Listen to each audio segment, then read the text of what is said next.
good and noble aspirations. Did anything ever sound so Soviet to you guys? G'day legends, I'm in Uzbekistan. I just crossed over the border this morning. It was a pretty painless exercise, albeit quite hot. And but annoyingly I didn't have the best experience coming across the border as soon as I got the stamp in my passport, which was very easy and the guy was very nice. As soon as I walked through the gate into Uzbekistan, I was just mobbed by a dozen, well, cab drivers, but mobbed. I've been mobbed in other countries, you know, India, they'll gather around and the rest of it, but here these guys were quite bloody full on and aggressive. They were grabbing your arm and pulling you, and just, it wasn't a very nice. I know these sorts of things happen at, you know, immigrate, as soon as they're trying to, if you're at a train station or a bus stop or whatever like that, major places like that, you're bound to get people like tussling for your business. But that was pretty I lost my cool with them. I just told them to fuck off in the end.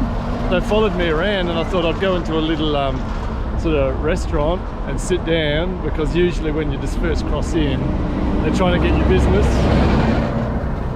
And then so if you just wait it out somewhere else, then they'll find somebody else, and then you'll get a cheaper price and you'll have it hassle free. But the bloody fuckers followed me into the restaurant, and I'm trying to buy some water, you know, bottled water and something to snack on, and they just all around me, they wouldn't leave. And in the end I just stood up and said, can you all fuck off, you've pissed me off now. And then they all started going, why are you so angry?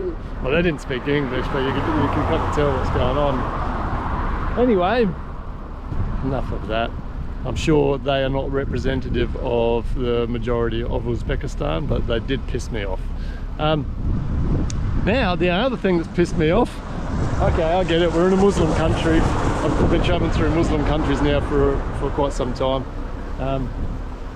One guy in the car, so we managed to get a vehicle, we're all jammed in there. One of them wanted to go pray at the mosque. So all the rest of us have to sit here in the sun while he goes and prays. Like, I don't know. I've not had that happen before. Especially when you've got a surely majority rules, eh? I don't know. Anyway, we'll get there eventually. I'm not off to a great start, Uzbekistan, but I'm sure it'll pep up from here.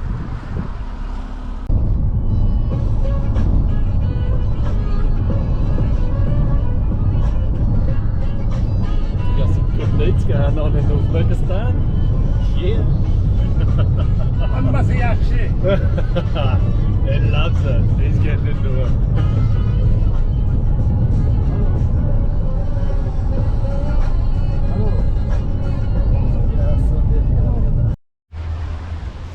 Man, look at this. I haven't booked anything, but I've sort of I read about this one and I was like, oh, I'm going to come and stay here. This is a Soviet Hotel Uzbekistan, built in the Soviet era. So look at it. It's crazy. So let's go check this out. I'm just a humble backpacker heading to my Soviet hotel. Assalamu alaikum. Look at this. This is nice. Check-in. Check out my Soviet hotel room. Look at this. Look at that. Ah. Wow, this is, okay, this is the aircon. Who would have thought? A desk with an air conditioning in it. Is that like a Soviet normality? Hello? Why is there an aircon in the desk? No answer. Wow, imagine, you know, what sort of like deals have been done over this desk here.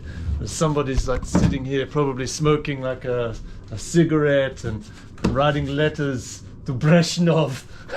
I'm sure that's what happened.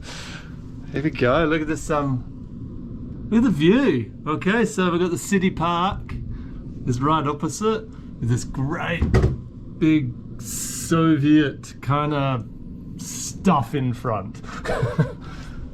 Ah, this is cool. Okay. Well, we got another aircon desk. You know, there's only one thing better than one aircon desk, and that's two aircon desks.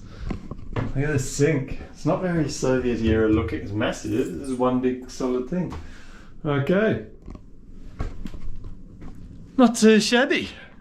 It's that's all right, and it's not expensive. So happy days. There was plenty of expensive hotels in this city in Tashkent, but I've gone for a relatively well-priced one, and it's right smack dab in the centre of town.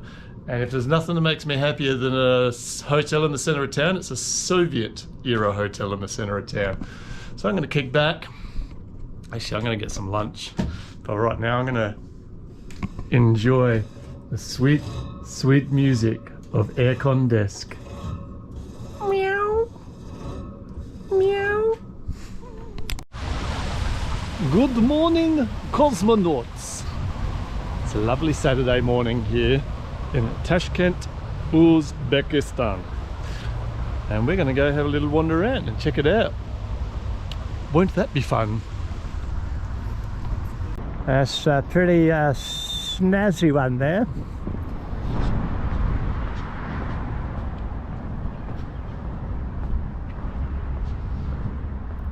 Guessing they don't want me to go in.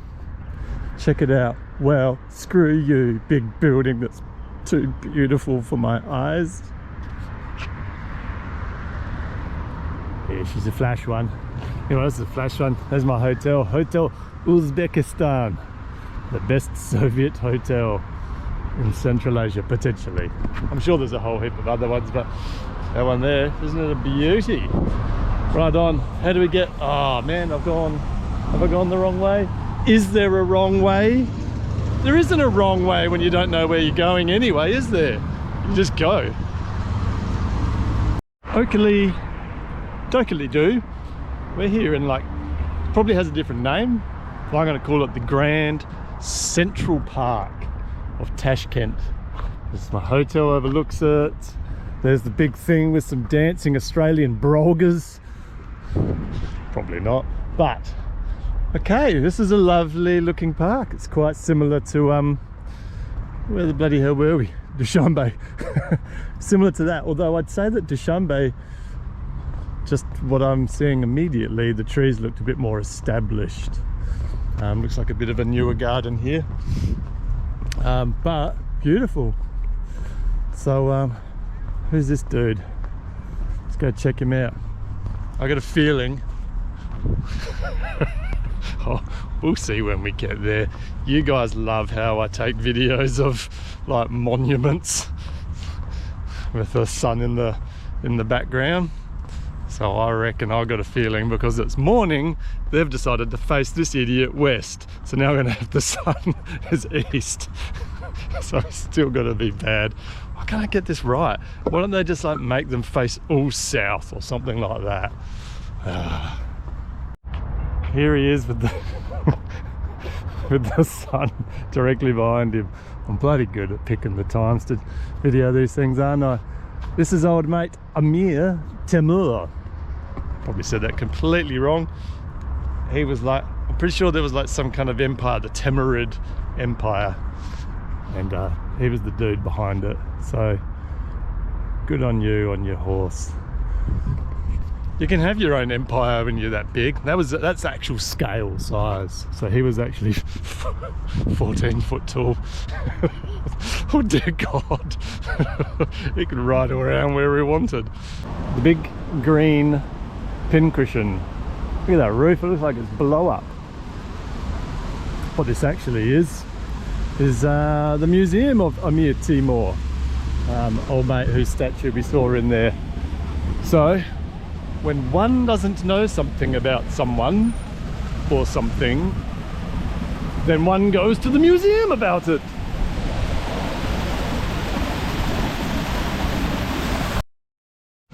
So they're missing a fundamentally important part of getting into a museum. Sells tickets, has a ticket booth, but, and this they overlooked, you need somebody manning the ticket booth. I stood in there for a while. I called out, hello! You know when you're like, you're not quite sure when you're meant to be somewhere and you don't want to just like, yeah, oi! So you kind of do this like, hello!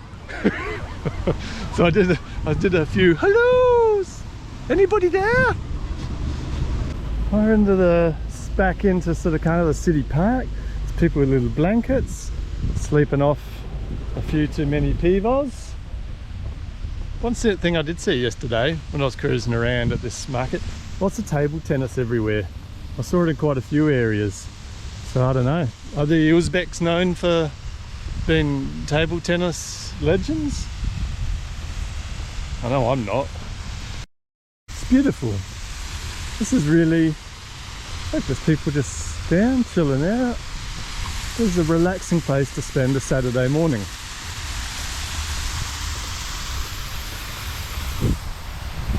I'm digging this vibe as much as I did Dushanbe.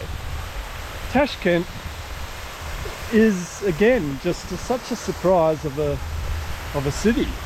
Like most people, when they think of, I don't know, Central Asia, they probably don't think of this, of greenery and beautiful shaded parks and water fountains, and you know, yesterday there was like I love my old Soviet stuff, and there was a guy selling all these old Soviet artifacts, all sorts of oddities, most of which you knew that had been taken off of, I don't know, people that had been sent to the gulags of Siberia or something.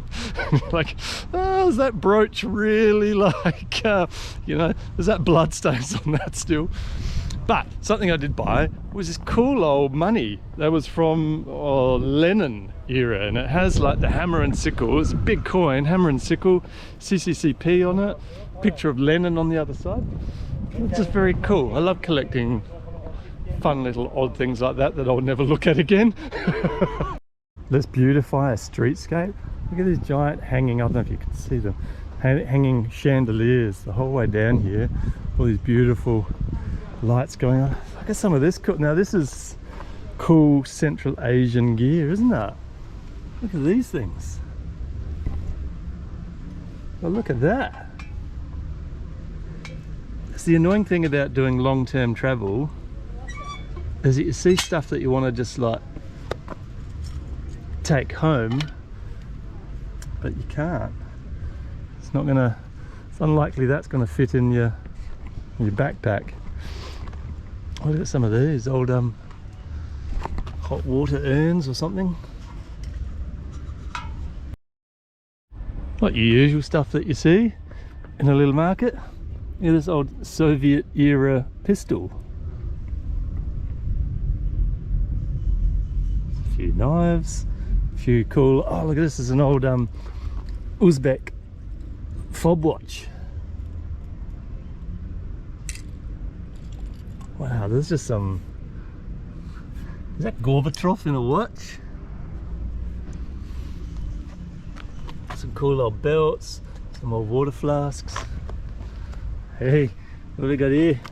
Bit of old Soviet corn. A little bit more conservative back then. Hello. Check out their money. Look at this. Like, is this real?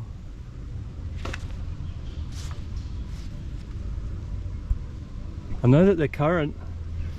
Oh, this has got Lenin on it.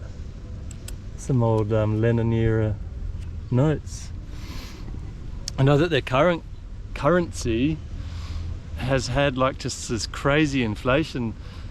Like, it's hard to get your head around. When I first came here, I've got notes that are 100,000 som. I don't know if that's the biggest one, but that's worth about $1. So you end up with these like giant wads of cash with like like a million like some zeros on it, and it just like equates to nothing. Here's some cool old those old Soviet era cigarettes. I could look at this stuff forever, but we're not here to look at that stuff, are we? I don't know, you tell me. This is kind of like the main central area. If you're standing right here, we'll say right on this, then you're in the middle of everything. Hey, do you guys want to know something? So Tashkent roughly translates as Stone City, I think it is, or Rock City? Stone City. Rock City! Woo! That was, you didn't get that. Is that how you... Rock City, man. So, not that kind of Rock City, but I think it was like Stone City. Because this city has been around for millennia, not in its current form. And it was all made out of, well, the local stones and things like that. And it also had a big tower in the middle that was all made out of stones that supposedly marked the halfway between Europe and China. Where we are here is like a river alluvial delta at the western end of the Tian Shan Mountains. There's a river in front that I'm sort of heading towards now. And so here was kind of like a bit of an oasis. If you're coming from Europe, you were coming across the huge desert areas of either Persia, or you were coming up through Mesopotamia, through the Kazakh desert or whatever. You would have got here, would have been your first, I guess, taste of like water. Like, oh God, I can never swim here. You would have come across. And so this was like the center point, Tashkent Rock City center point. Unfortunately, Tashkent, this area is on a really unstable tectonic plate, and it all got flattened in 1966, and nothing was left because all the buildings were old stone buildings, and it all just crumbled down. And there was something like 300,000 homeless people in that earthquake. This was under the Soviet era, so they sent craftsmen, builders from all over the Soviet republics to Tashkent to rebuild it, and it's got rebuilt when that time after 66, so late 60s, early 70s. This whole city has been completely rebuilt. There's very, very little, pretty much nothing left standing of the old city. So that's a bit of a shame, because it would have been a beautiful old oasis town. It's a beautiful town now, but there's clearly a lot of Soviet influence in the architecture. A lot of that is getting knocked down by the looks of it, and new buildings getting put up. There's a new sort of, I'm heading down towards the river, there's a new CBD business district down here with high-rise flash buildings and all the rest of it. So yeah, so old Tashkent gone, new Tashkent here. It's all relative, isn't it, though? Something built in the 70s is still pretty old, isn't it? Like me. So I don't really get what's going on here. It's Saturday, I get it, Saturday, but there's nobody around. I mean, there's a few people sleeping in rugs in the park, just enjoying the shade, but apart from that. So Tashkent is apparently one of, if not the most populated city in Central Asia, more than Almaty and the such. Well, there was two of them, but where's the rest? Where is everyone? Did everyone really party hard after I went home last night early? I was like, oh no, I'm not having a beer, I'm not getting involved in that again, till I've forgotten about it and I get involved in it again. But did everyone else get involved in that? I have a massive Friday night. I don't know. You know, when you're just wandering around a new city, you could have just potentially wandered into like the area that nobody goes, and maybe that's where I am. Well, that's the palace of Romanov. I don't know who Romanov was, but he gets a palace. It's got some like deers at the front door. Hello, deer! But it looks like he needs to fire his groundskeepers. They're really letting it go in here. Whoop, it's behind a fence. That's why I cannot get any closer. See you later, Romanov Palace. Alright, here's a...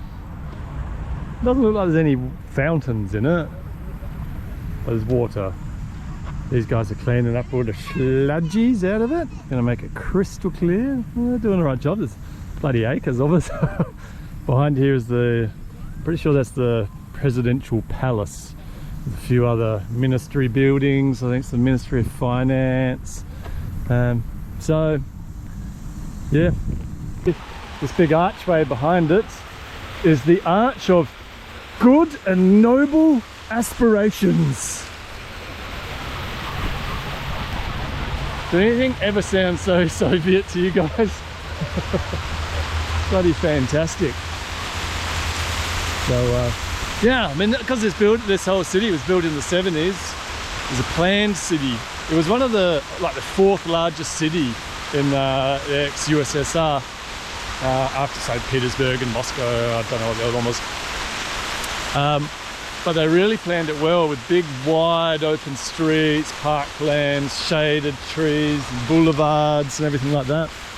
I feel like they got it right here. You know, a planned city that was built in the 70s, but they didn't get it right. That was Islamabad in Pakistan. That city made no sense at all. And there's weird capital cities all around the world, you know. There's Banjul in the Gambia, or even Dhaka in either the Senegal or where was the other one, Bangladesh. But their cities has kind of sprung up over, you know, like millennia, with ancient old towns to them, and they just kind of spread out, became a capital. Islamabad should have been something should have been something like this, you know. Islamabad didn't have a central heart to it, you know. It had no, it was just, well, you guys saw it, did ya? I was there for a couple of times. I didn't make too many videos because there's nothing to video in Islamabad. Sorry Pakistanis, your capital sucks, but this is pretty cool. Just like the longest water fountain in the world, it goes the whole way to the finance and ministry building, which is over there, and then on the other side where the guys were cleaning it, and then it comes the whole way, got a little bit of a paved area, and then it carries on the whole way down there. Just keeps on going. These guys, I love what these guys are up to. They've just brought their floaties and having a swim in it.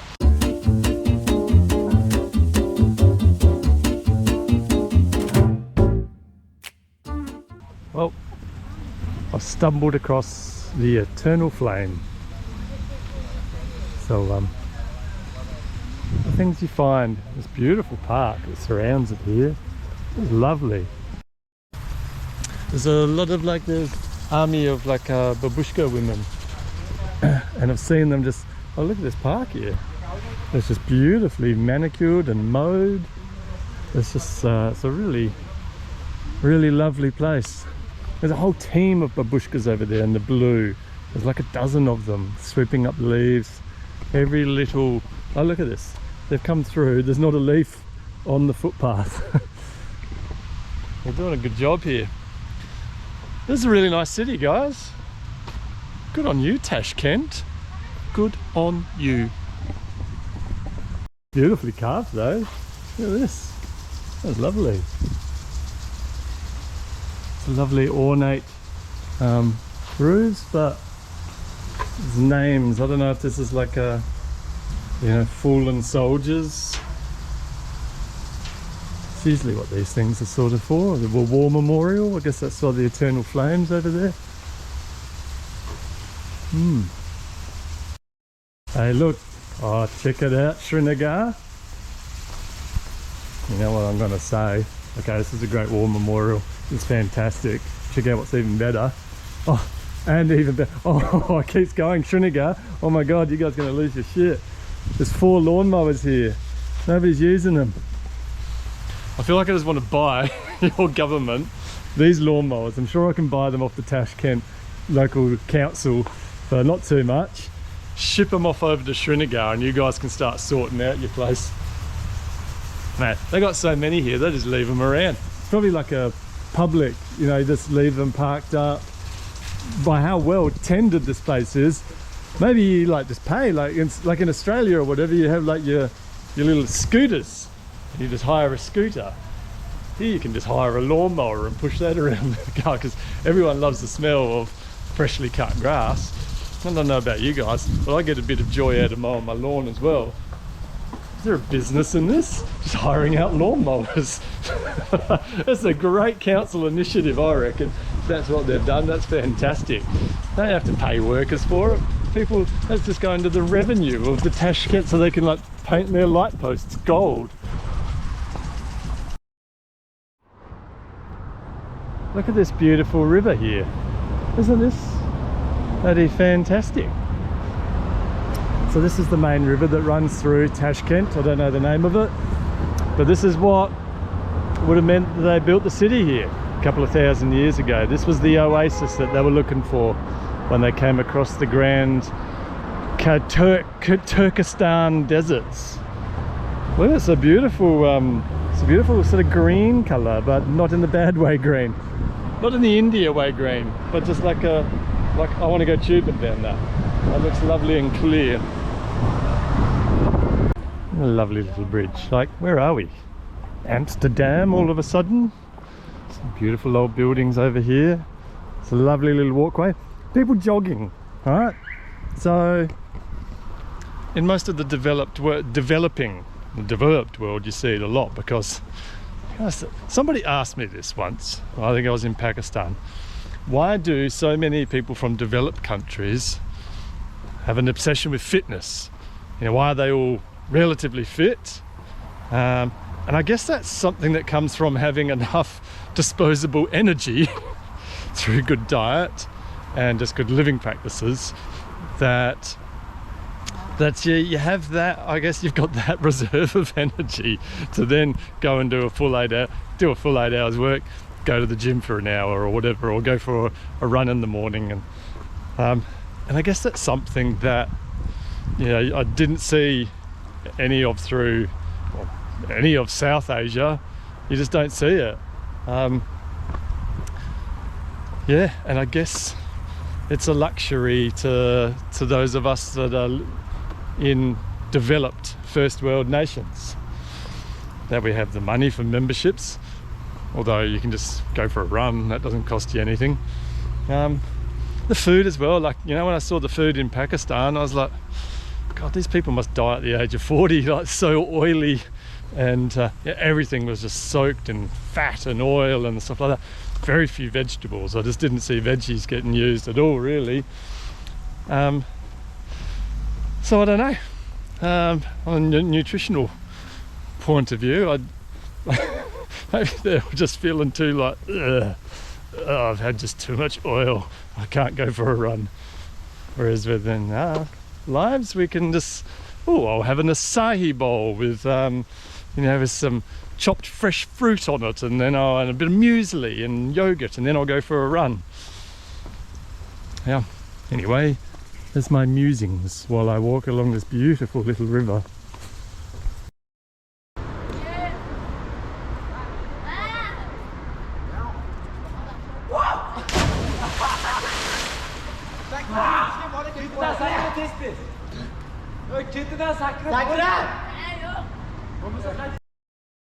Intriguing building. Kind of half looks, I don't know, Soviet, but Soviet Central Asian flair to it.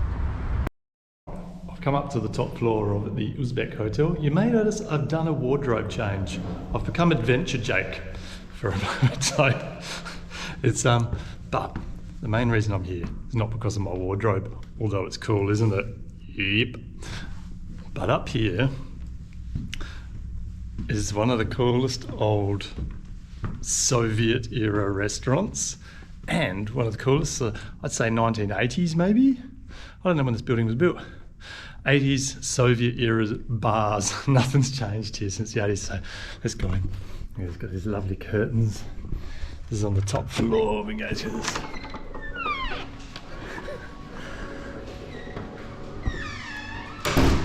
So they save lights up here.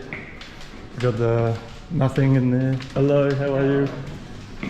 And so I had imagine it's the Chapter piano in the corner here. Somebody would have once been playing.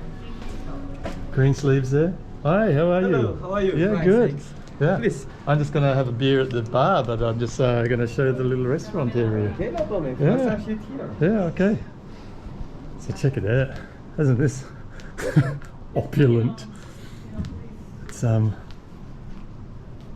this here would have been, you can imagine back in the day, like there would have been all sorts of dignitaries and diplomats would come up here, because the view of the city from up here is incredible. The deals that would have been struck here in this place.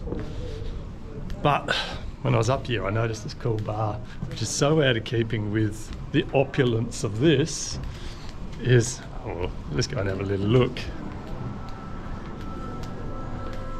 So look at this. Here's the 70s/80s bar. No lights on. We just close the curtains. You can go inside, there's open window. Hey, oh, what's out here? Now it's open. Oh. Here, not open. So Okay. too warm. Oh, crikey. First window. Okay, yeah, Jesus, it's hot. Oh, where am I? Okay. Renovating.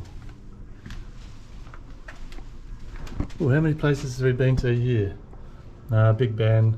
No, no, no. Yes, yes. No.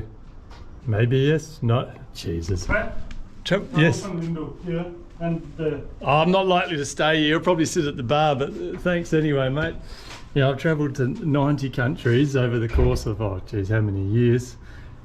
But, I mean, I'm in Uzbekistan. I don't go to the big ticket places. I don't go to Paris. I don't go to New York and all the rest of it. I'll leave that stuff for other travellers. Anyone can go to that. Oh, so here we go. We've got the window open. And here we are. Up top of Hotel Uzbek. Wasn't this fun?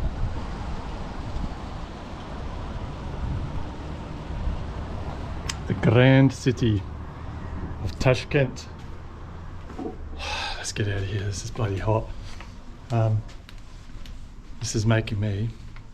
I think we'll finish off today with a beer here. What do you reckon? Finishing off a beer after a wander around a Soviet-built city. We'll sit at a Soviet bar and have a Soviet beer. Okay. Alrighty. Can I get a local beer? What's Sabast. Sabast or Bust. Yeah, let's get a Sabast. That's the Tashkent beer? yes. Okay. Alrighty. Here. Yeah, I'll sit here. For now, I'll sit here till I get bored. Then I'll go somewhere else. Glass. Nothing's changed here in a very long time. So, I was just talking to the barman. It's been picked twice now, yesterday and today, that I'm Australian. And not because of my Australian accent, because although Australians think we've got one of the best accents going around, they haven't picked it for that. They've picked me as Australian because of my hat, and because back in the 90s, or late 80s, apparently Crocodile Dundee was massive here in Tashkent, and I've had a few people in town and him's picked me out as being an Aussie. He's like, Crocodile Dundee. That's not a knife. So anyway, living the Australian dream in a Soviet bar. Cheers guys. Although I don't say this too often in my videos because I think it's a little bit of a wank factor, but it does actually help if you guys hit like and subscribe. It felt dirty, me saying that. It did feel dirty. But please guys, subscribe if you like this stuff. Right on.